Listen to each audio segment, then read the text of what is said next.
ఒకరోజు కృంగిపోయి ఉన్నాడు ఏలియా. అయ్యా, నా జీవితంలో పట్టించుకోవడం ఎవ్వడు లేడు, నా కొరకు ఒక్కడు లేడు, నేను ఒంటరోణ్ణి. I'm alone alone alone. కొన్నిసార్లు కూడా ఏడుస్తావు కదా, ఏమని? నాకంటూ ఎవరు లేరయ్యా, అందరూ ఉన్నా ఏకాకినయ్యా, అందరూ ఉన్నా అనాథనయ్యా అని. మనం ఏడుపు కొత్త కాదు, మనకంటే ముందు ఏడిచాడు ఒక ఆయన పేరే ఎలీషా కాదు, ఏలియా ఎంత ఏడిచాడంటే, ప్రభా నా ప్రాణం తీసుకొని ఆయన అన్నాడు. నెక్స్ట్ టైం వచ్చి అన్నాడు, నాకంటూ ఎవరు లేరు, ఒంటరివాడిని అయిపోయినాను, బెటర్ టేక్ మీ అంటాడు. ఇంకోసారి అంటాడు, నేను ముందోళ్ళ కంటే బెటర్ కాదయ్యా, నాకు చాలా ఆత్మన్యూనత భావంతో బాధపడుతున్నా, చాలా ఇన్ఫీరియారిటీ కాంప్లెక్సే, లోన్లీ కాంప్లెక్సే, డెజర్టెడ్ ఫీలింగ్ వచ్చి ముక్క చెక్కలు అయిపోయిన ప్రభు అని నన్ను తీసుకొని పిలుస్తామని చెప్పి పోయి గుహలో దాచుకొని ఉంటాడు.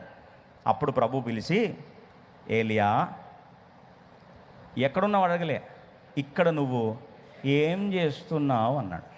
అంటే కృంగిపోయిన, చల్లారిపోయిన, ఒక భాషలో చెప్పాలంటే ఆశలన్నీ కూడా కకావికలమైపోయి ఒక బ్రతకడమే భారంగా మారిపోయిన ఒక ఎవ్వరు పట్టించుకొని ఒక వ్యక్తిని వెతుక్కుంటూ వచ్చి నువ్వు ఇక్కడ ఏమి చేస్తున్నావని బహుశా క్వశ్చన్, ఆ స్వరం ఈరోజు కృంగిపోయిన చాలామందిని దేవుడు ఈరోజు తిరిగి లేవనెత్తునుగాక.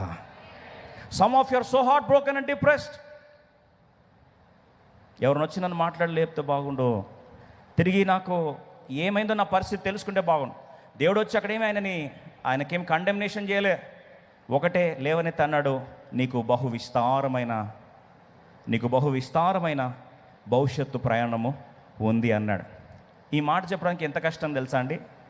నువ్వు కృంగిపోయినప్పుడు దేవుడు వచ్చి నువ్వేం భయపడకు, నీ ఫ్యూచర్ చాలా గొప్పగా ఉందని చెప్తే కృంగుదల నుంచి లేవనెత్తబడతావా, అలాగే కూరుకుపోతావా?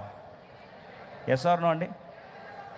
భవిష్యత్తు అంతా చీకటిగా అనిపిస్తుంది. ప్రభు వచ్చి నాకు భవిష్యత్తు నీకు అని చెప్పాడు అనుకో, ఎలా ఉంటుంది? చచ్చిపోయిన ప్రాణం మళ్ళీ ఏమవుతుందండి? లేచి కూర్చుంటుంది. దేవుడు ఏం చూపిస్తున్నా తెలుసా?